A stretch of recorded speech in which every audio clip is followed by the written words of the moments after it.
My name is Sigurd. I'm CTO for DIPS, and I will start with a few slides about DIPS for the international. We are a company that rounded 200 employees last year, working very much in electronic health record, have been that for many years, but also what we know as PAS in Norway, administrative processes, and also working with medical services and integrations. 25 years of history, office in those 4 cities in Norway, and we have customers in 3 of the 4 Norwegian regions. A few words about the history. It started as part of the IT department of the Bodø Hospital in '87. And then it was used for internal use, but later it has been delivered to the North region first of all. In '97, DIPS was founded as a company, and in '99 we delivered the first Windows-based EPR, EHR in Norway. That was part of the 2000-year problem. We were able to run it out. And since then, we have grown from being the smallest vendor to being the largest vendor in the Norwegian market. Those who use DIPS today know what we can call the classic version. The login is like this, with it's a system Windows-based, but based on what was the user interface of 1999, and it's implemented initially in Delphi. More than 500 features, 7.5 million lines of code. It's a huge system. It has 62,000 users in Norway today. This will increase in the autumn when we start to run it in the Oslo University Hospital, and then it will be approximately 80,000. We are covering 3 of 4 regions in Norway today, not mid-Norway. They are using a combination of Siemens and Tieto. And currently today Oslo University is not using that, only a part of it, but the plan is to do that at the 20th of October this year, as you can see from this picture. So that was the introduction about the company. Then we go to tell a little more about our electronic health record, which is more or less a migration from today's DIPS into a new generation, which we called DIPS Arena. We had 3 objectives with this version. One is to introduce much more structured information in the documentation part. We see that this is necessary both to reuse information, but also to find information and utilize everything that we've been talking about the last 2 days. We also want, to much higher degree, to support the processes in the health sector, and particularly the clinical workflow. And of course, we also would like to enhance the user interface. That is why we have spent a lot of effort trying to make a much more up-to-date user interface. But we are not just going to copy the existing version of DIPS. We are going to create a new generation and to have support for these 3 objectives. And we also see that one of the biggest problems would be we have today is to be able to deliver functionality fast enough.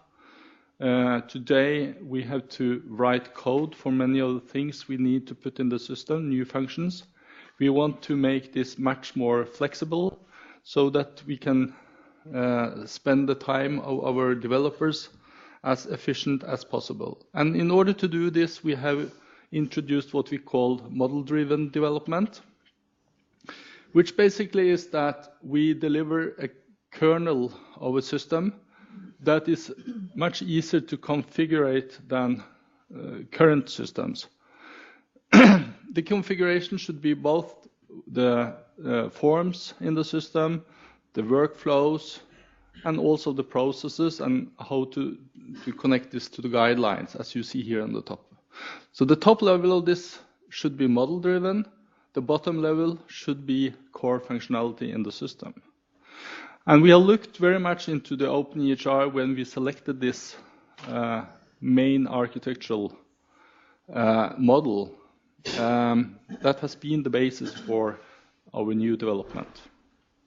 So basically, we will introduce a new group of users, the domain experts, the clinicians that are modeling the content and the behavior of the system.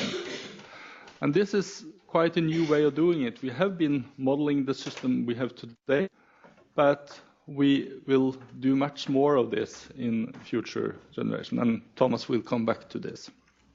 So now, a few words for how we'll have utilized EHR. Thomas Will talked yesterday very knowledgeable about the OpenEHR. I'm just repeating some of the files. This is taken from Ron's presentation some years ago here. This shows all the elements in the OpenEHR reference model, or the reference model is actually this part. The service model is here, and you have the archetype here.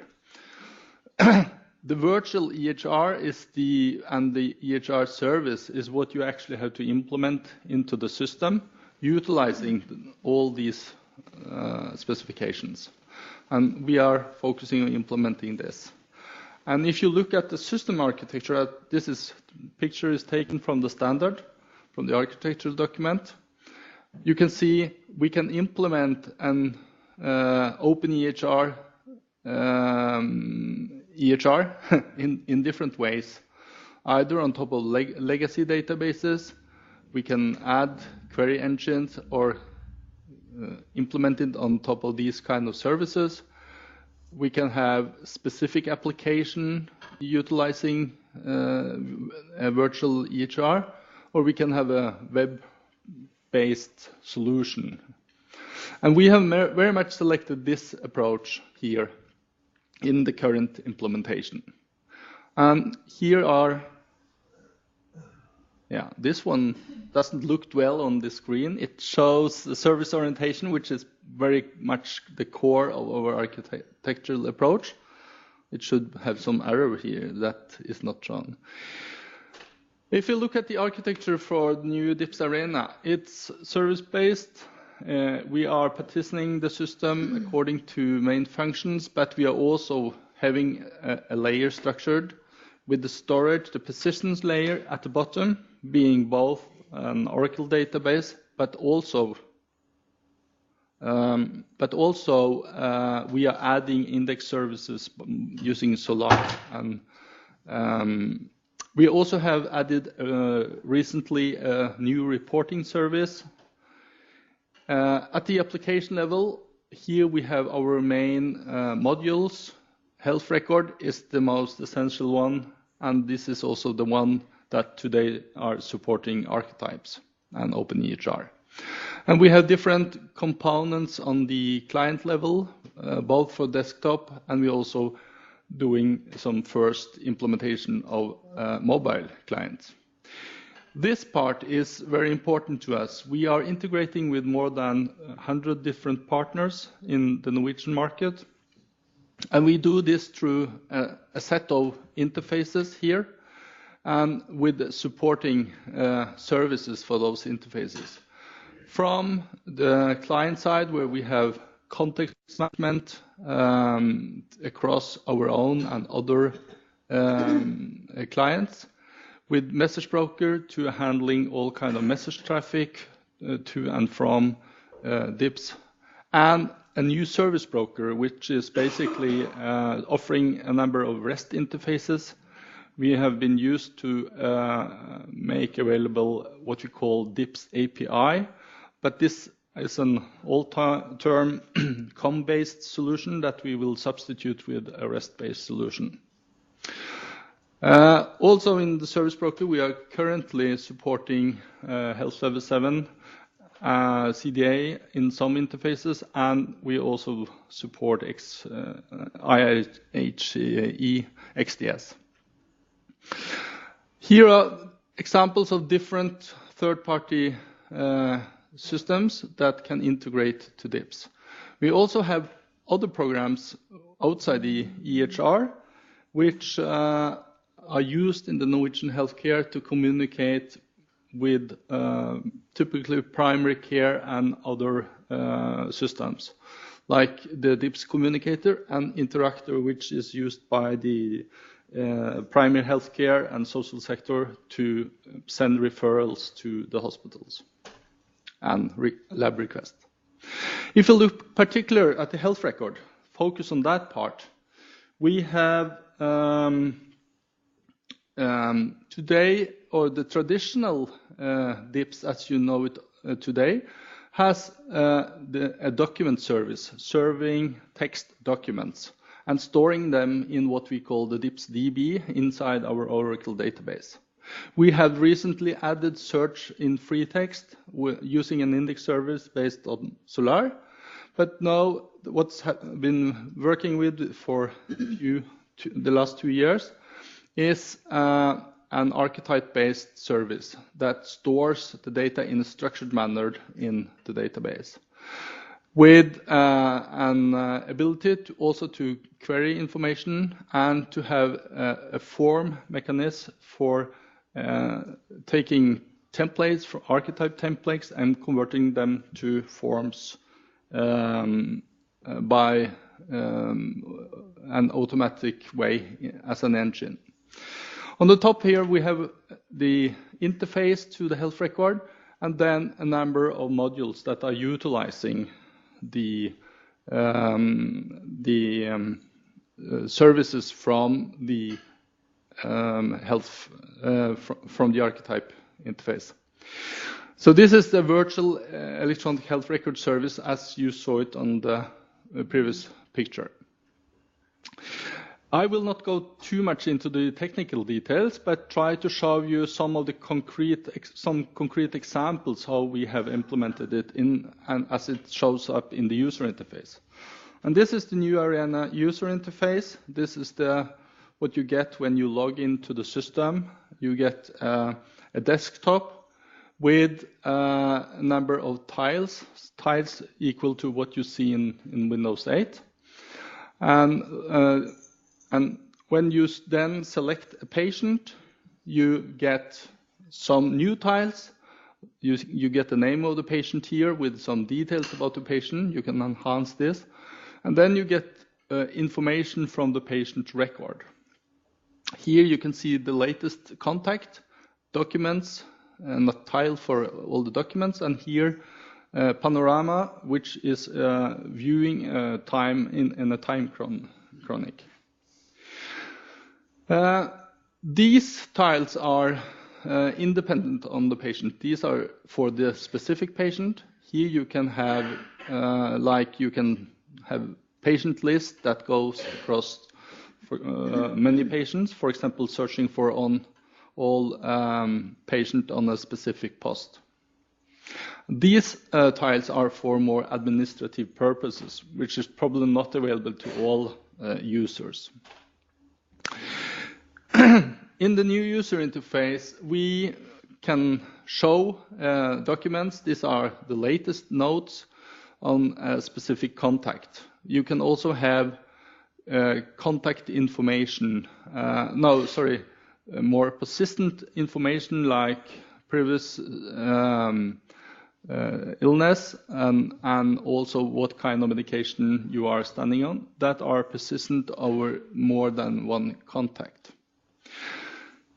When it comes to archetypes, I've taken an example and run through the system yesterday. and I'm taking the one that have been selected most here, the blood pressure. So even though maybe this is not the best example, it's used a lot in the OpenEHR. So here is the mind map of blood pressure. And we have implemented a way to import that definition from the CKM into DIPS.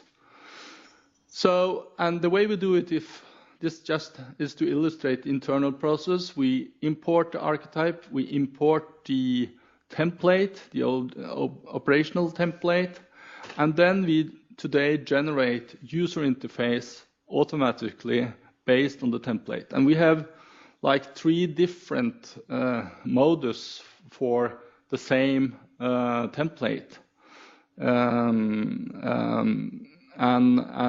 then depending on what you want to show. So if we start by adding information, we can open this new window here that gives you a possibility to select different templates. And this one is for admission note, and I then added just blood pressure to that. I then will get this form where I get up the fields which I have put as mandatory for blood pressure to register. So here is systolic 140, diastolic 25, and the right arm is the place of measuring. I can click OK on that, and I get this one into the document. This text I've written, and this one has been automatically added. So the structured information is now put into a sort of document form, but the blue underline indicates that here we see an archetype. I can do the same with measurement like temperature and pulse, and I will get the document like this. And I can now click OK and save this document, and I will both save it as a document but also registered in the archetype database, the new data in structured form. And then if I switch to the timeline view, I can see the new registrations, also the value of the registrations like this. So this is showing how we are now reusing measurements put into structured archetypes. Here you can also see a registration done some 1 hour before. So you see the history. And the red line is the point in time when that is actually now, when I did this screen shot.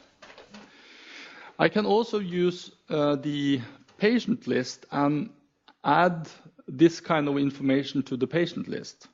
Here I have selected that I would like to see, it's maybe a little difficult in the back, but I have said that I want blood pressure and pulse and also the temperature to be in the list of patients for one department, for one post.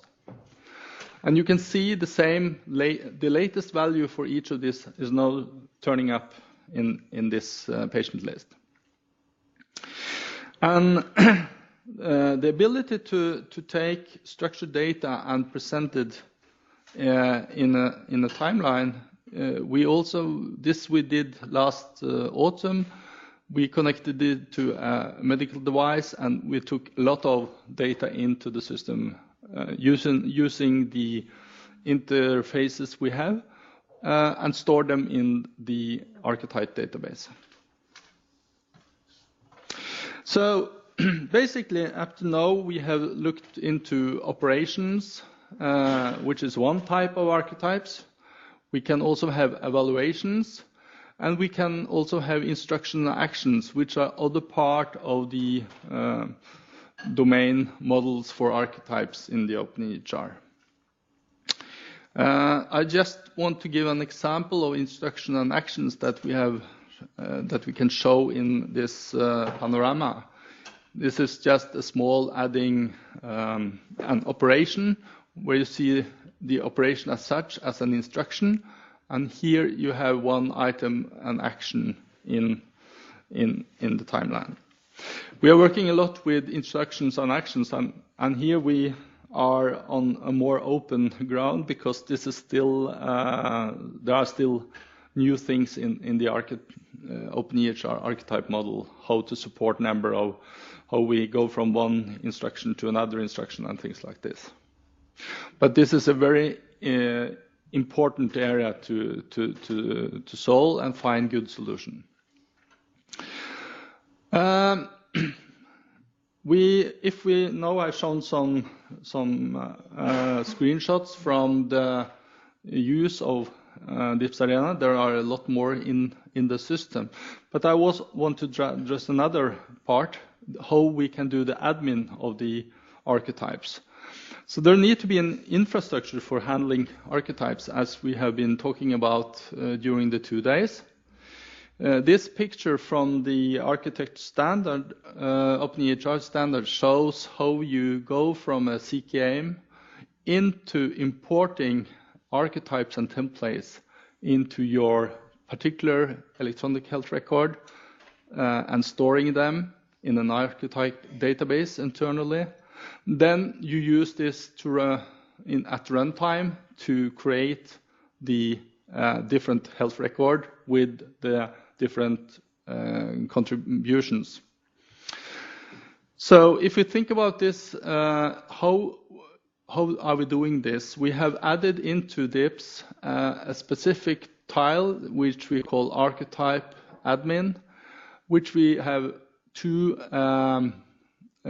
different alternatives, either to just import the archetype themselves and also to import templates. The templates are then made, either they are part of the CKM or they are made outside the system with a template designer.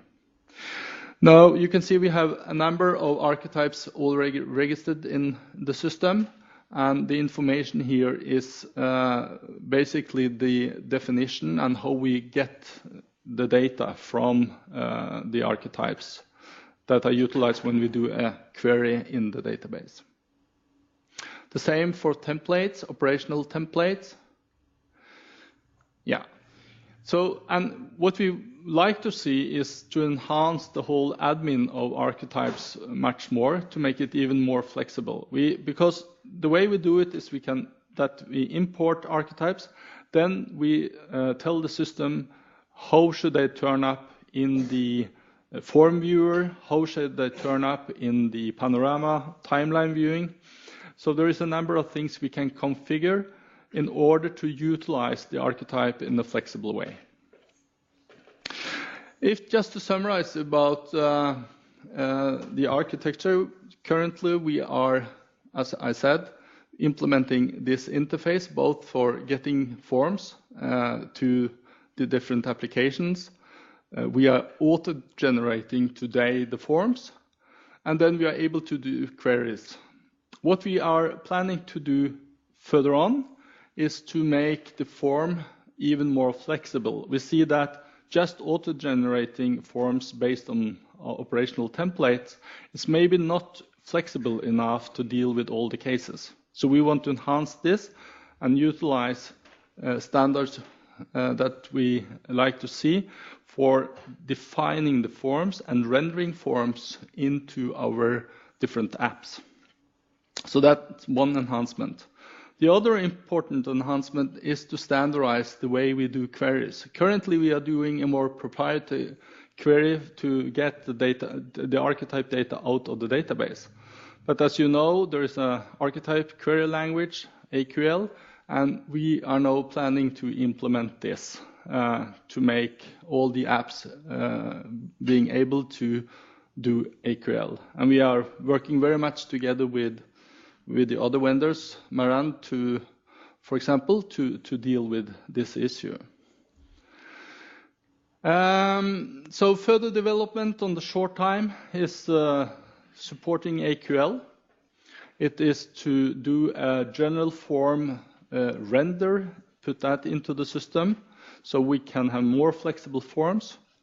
It is also to provide new tools for dealing with the definition of archetype, templates, and forms together, so we have a much easier experience. Those of you who have been working with the different tools know that there are some challenges in utilizing the tools in an efficient way. And I hope that we can bring something to the OpenEHR community in this area, help to make this easier for everyone. And then, of course, as Shane presented, supporting GDL will be critical to the system, and we also would like to do that as soon as possible.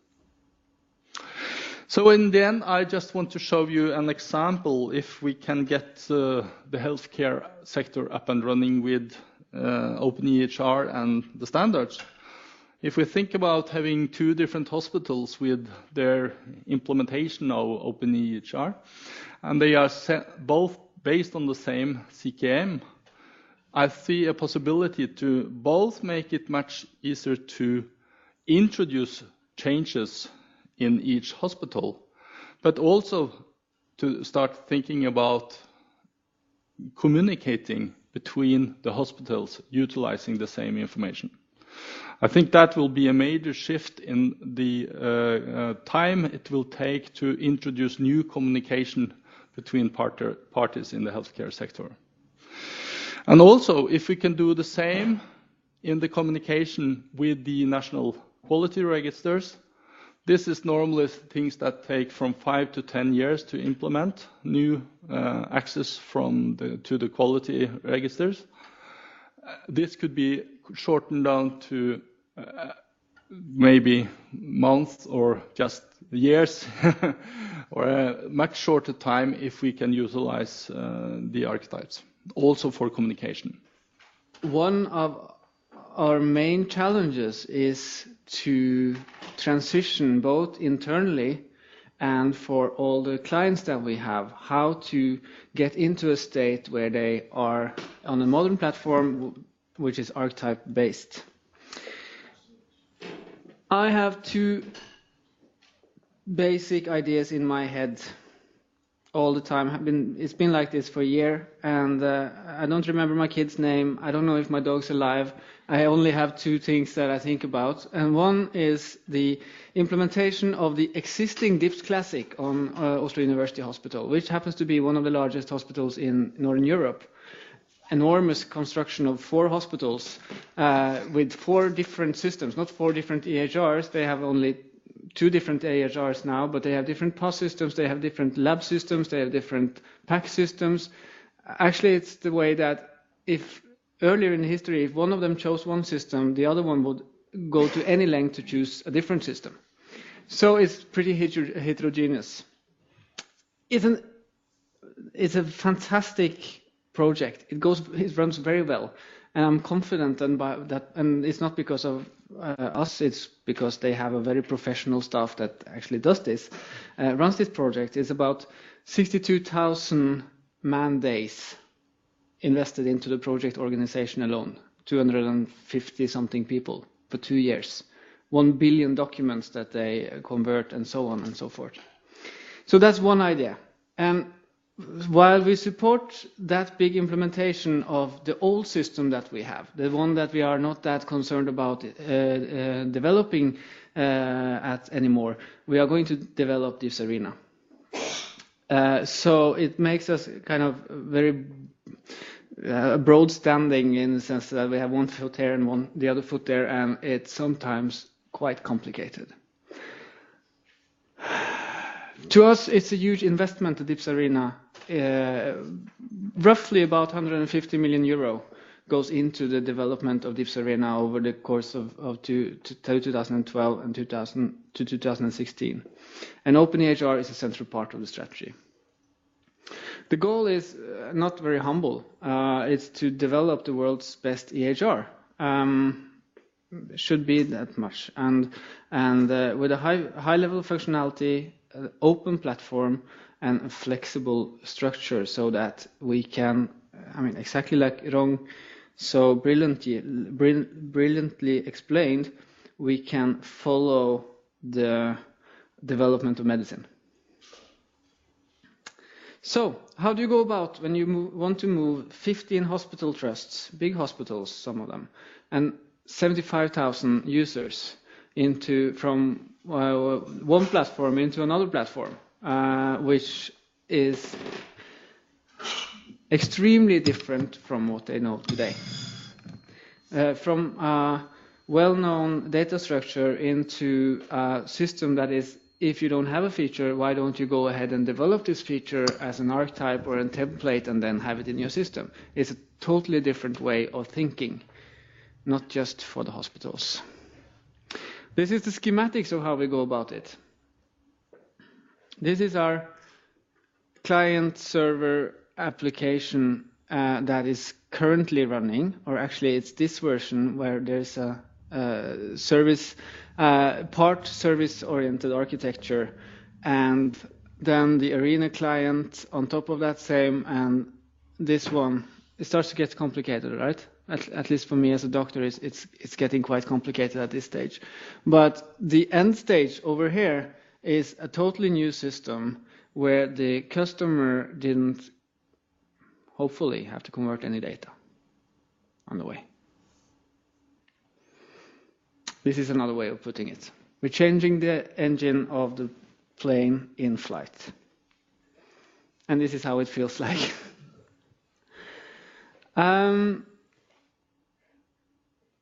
The issue is that we have a lot of stuff in the old system that we're quite happy with. It works well. It's very well fitted to the Norwegian health system. We see no reason for changing it. This goes to the part of the HIS, the administrative functions. A lot of those are, but there are also clinical functions that we feel that way about. So what we do there is that we keep the existing database structure, we add services or move the logic to the service level, and then we make a new user interface. I mean, it makes sense. Then we have the new functionality, things that we don't have.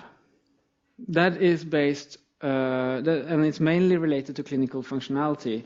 And it's, we've decided we go for the open EHR model. It's all about structured patient records and process and decision support. And Ron came last year, bless you, Ron, with the GDL, which fits like a hand in a glove for this strategy. And then the really difficult part, the stuff that needs improvement. We have a lot of functionality that we're not quite happy with. Either the data model isn't as it should, or the functionality is not what it should. We need to change it. We want to replace it. But we do have a lot of users and we do have a lot of legacy data. And since there's one more requirement, we can't do an overnight change. We can't say to the users that starting from tomorrow, every one of you is going to use another system. That's not a viable. We have to do it a little bit more stepwise. It's a development project. So we have to handle the legacy situation. So this makes it quite expensive and complex. Also, I don't know if any of you have tried to produce an EHR in an old-fashioned way and then convert to a new modern way of doing it. I don't know if you had that experience, but we're starting to build that experience now, and it's enormously hard. It's the change of mindset. The two-level modeling idea is extremely hard to sell in-house. I'm being honest. Extremely hard to sell the idea of two-level modeling inside our own company. It's, on the other hand, quite easy to sell outside. Customers tend to like the idea. It's not easy to do, and it's not a silver bullet. It's not a silver bullet that you would think it is, but it's much easier to sell outside the company than inside. And as Silje demonstrated, open EHR is complex. Every time I sit down with an archetype or an open EHR issue, I learn something new. So the first step that you have to climb is huge. And it takes time. I mean, internal and external capacity building takes a lot of time and a pretty constant effort. I'm guessing wrong that, I mean, you do have the same experience. I'm hoping that you have felt some of the same thoughts that I have. But we do also have some advantages as a company and as a country. We are in the lucky position that out of the 4 regional health trusts that we have in Norway, 3 of them are currently our clients, our customers. And they all use the classic DIPS. Actually, it's the classic. Or no, the old classic became the classic, and then the new became the classic, and now there's a new one, and that will also obviously become classic at some time. But now it's the plan to migrate to DIPS Arena. Everyone is trying to figure out how to do that, and at the same time they're also consolidating, which is also very interesting, because the regions up until now have been having their own, a region can consist of 4 hospitals to 9 hospitals. And even those hospitals have had multiple databases, because they used to be 3 hospitals before they became 1 hospital. So it's kind of a merger in a merger.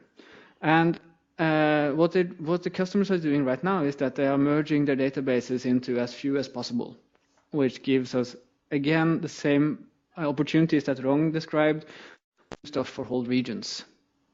Opens up totally new chapter for creating and capitalizing on knowledge. So we want to, on top of this, we want to introduce the structured patient records and the CDS capacity. But where do we start? So I'm going to tell you about something called the Interregional Structured Patient Record Project. It's even harder to say in Norwegian. I could have called it the national, but I don't, because that wouldn't be politically correct. Because remember, 3 out of 4 regions are customers, and we invited the 4th one, but they're in the middle of a tender process, and it's complicated. So from April to June this month, we all the 3 regions named clinicians on the basis of being a clinician of some level.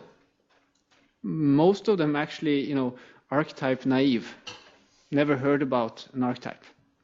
And then, in addition to that, also health informatics staff. They may be doctors, nurses, or whatever, but it was important that it shouldn't just be the usual suspects like us that have been interested in this for a long time. It should be clinicians that don't know about open EHR. And we played the role as host, but we wanted this to be vendor neutral. So it doesn't say DIPS anywhere, because this is something that we will send to Silja as contribution to our national CKM. And the deliverables was simple. Actually, the goal was a bit wider than that, but we've soon realized that this was what we could do in three meetings that we had. We had 3 workshops. It's an interregional, hopefully to be national, admission note. And it's generic, and well, that fits with how admission notes in Norway are. They are pretty generic, but it is also a starting point for necessary specialization if you need that.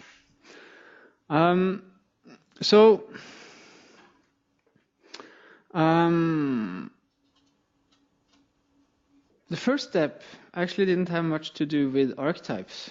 It was a very natural and sensible thing to do when you do have a computerized system.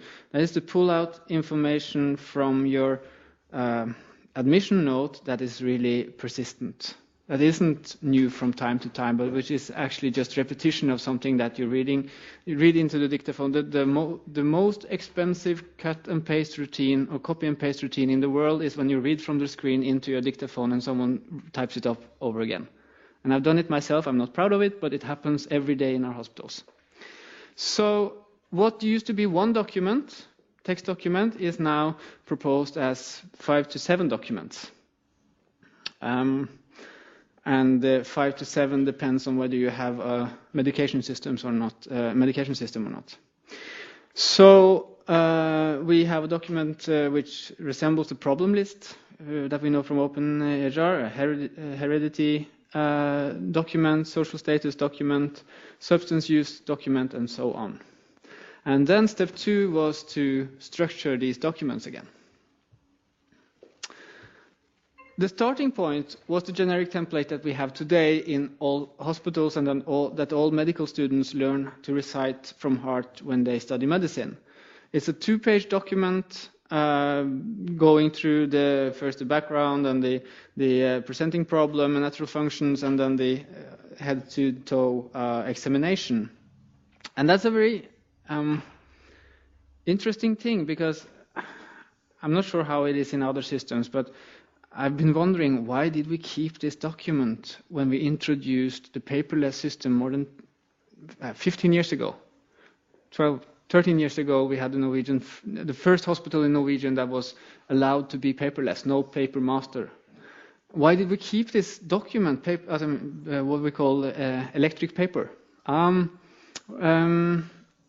the reason I remember, because I was there when it happened, it was that the doctors didn't want this. They didn't want an EHR. They wanted their paper. So what they had in the first hospital, I remember what they had to do. The IT director, you know what he did? He disabled all the printers so that the doctors couldn't force their secretaries or the nurses to print out the paper from the EHR. And it was in 2002. It's not that far back. And that's the direct reason why we still have the paper. It is a paper. It looks exactly like the one that we used to do on typewriters, only it's printed from the screen. So anyway, that was another story. Now the motivation is there. And that's important. Now there is actually a motivation, and people are actually asking, why didn't we do this long time ago? And I tell them this story, and that's why we didn't do it long time ago, but now we've done. And we sent out material, and there was about 25 delegates. 10 of them is what I would regard as active clinicians, and at all levels and in different specialties. Psychiatrists, surgeons, internal medicine, and even some union doctors. So the methodology was, let's not talk too much about archetypes, and we didn't. They shouldn't have to worry about archetypes at this. We can teach them that later.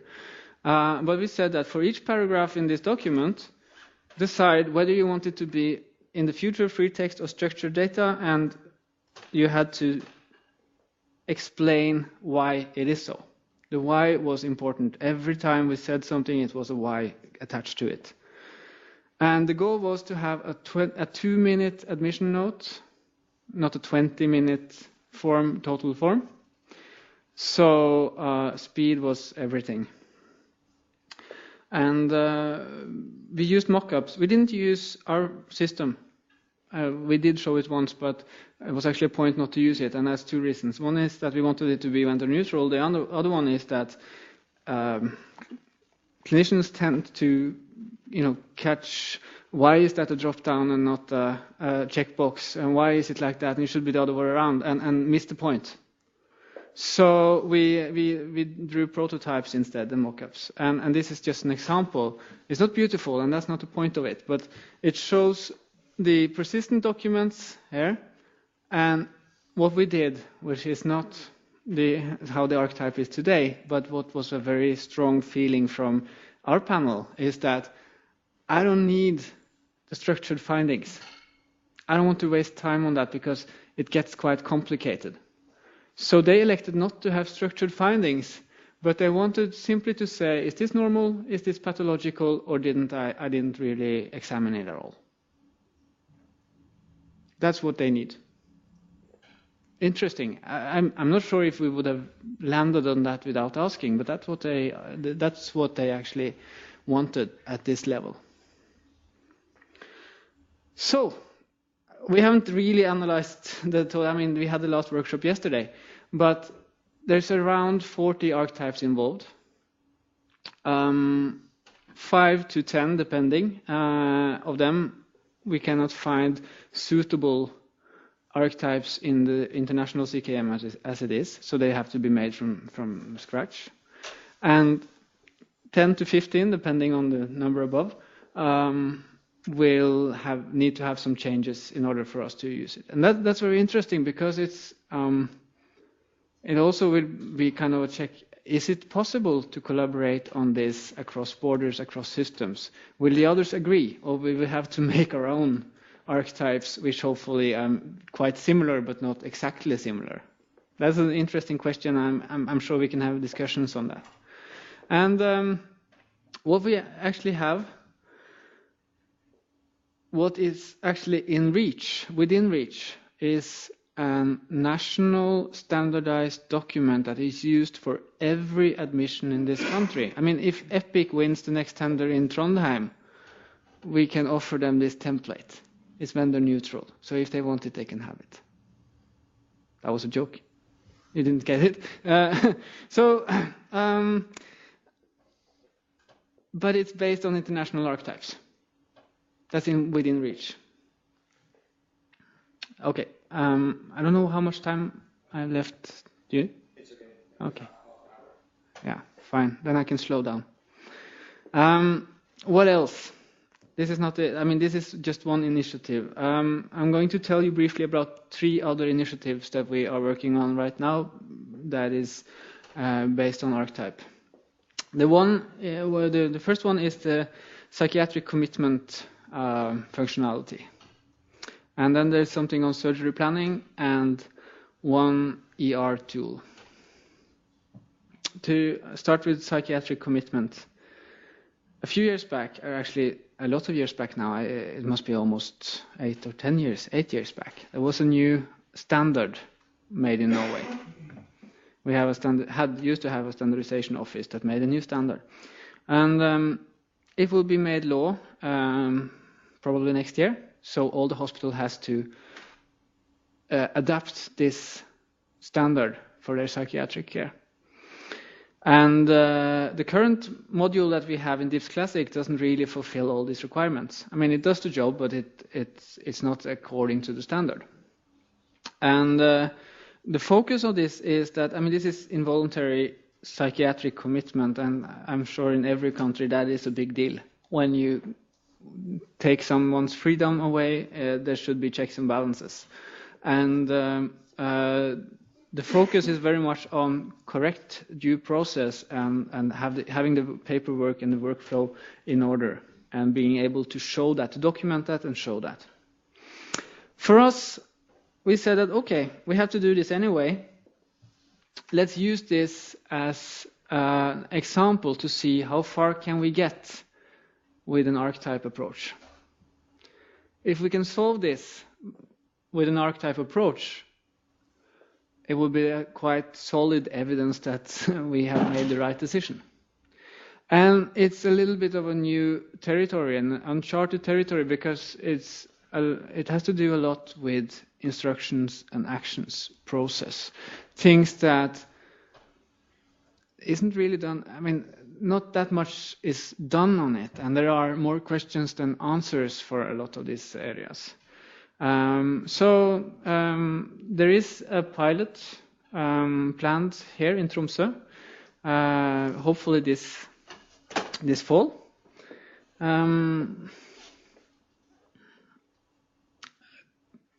The short story of this is that the happy case is very easy to fulfill with the archetype approach.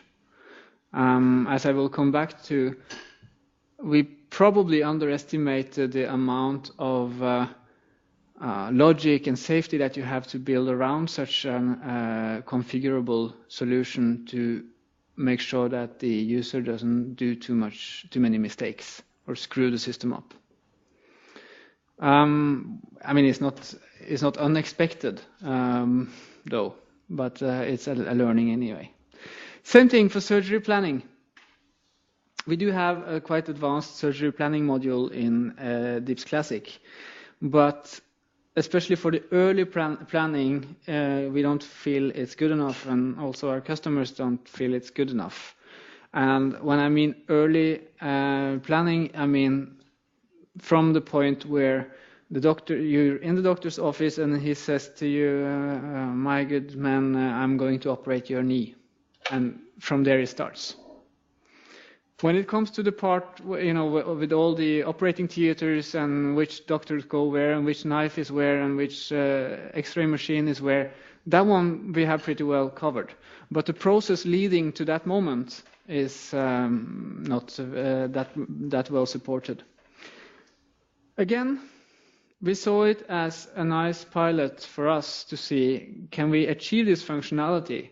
Again, it's a lot about instructions and actions combined with templates with observation at certain time points, and documents being created, or documents being sent in the document workflow system to make sure that the anesthesiologist knows that he is supposed to do a pre-op evaluation of this patient tomorrow at this time.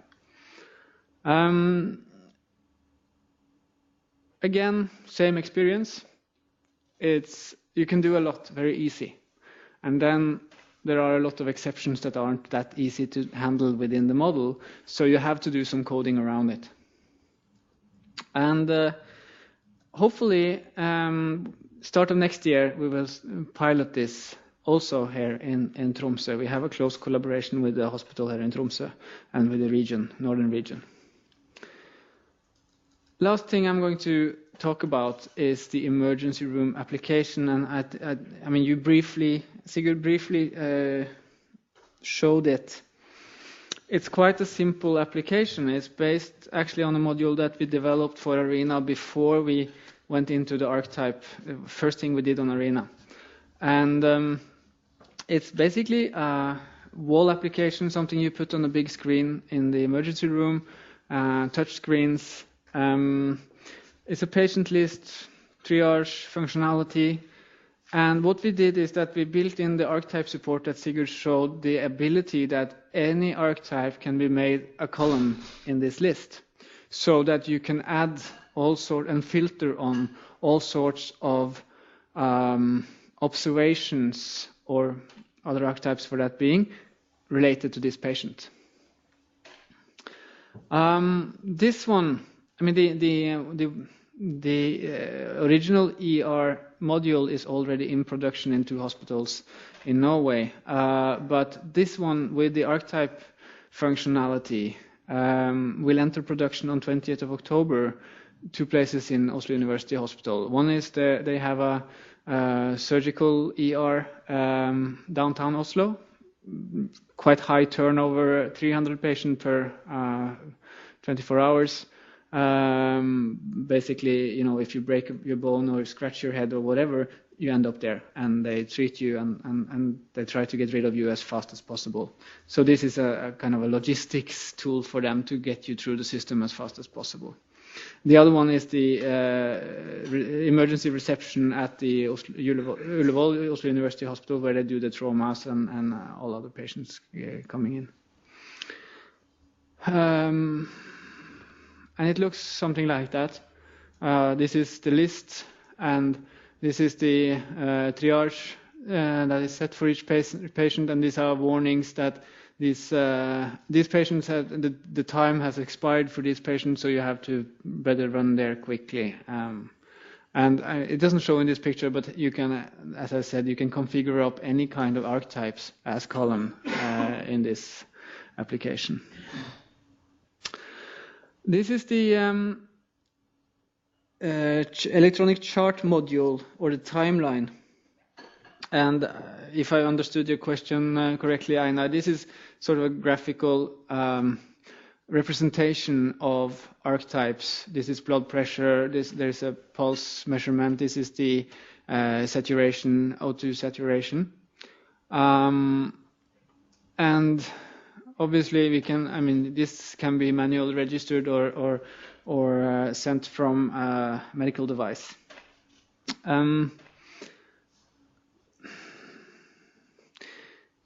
It's a lot of work actually to create good functionality to be able to graphically represent any kind of archetypes. It's possible. I mean, the archetype, that's what the archetype model does. It gives us the information that we can do stuff like that, but it's still a bit hard. So like this representation is pretty much developed with these parameters in mind, right?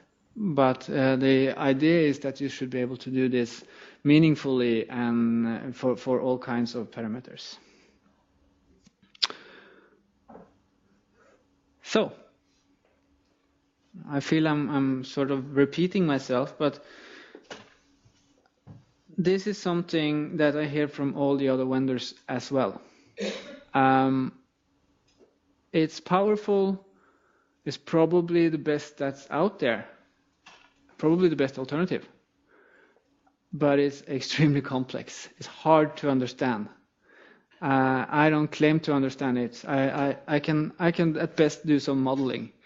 And it's taken, we have part of the team that's working on this here in the room, and it's taken, I think they will also say that it's taken quite a long time to kind of get a grip of or get a grasp of it.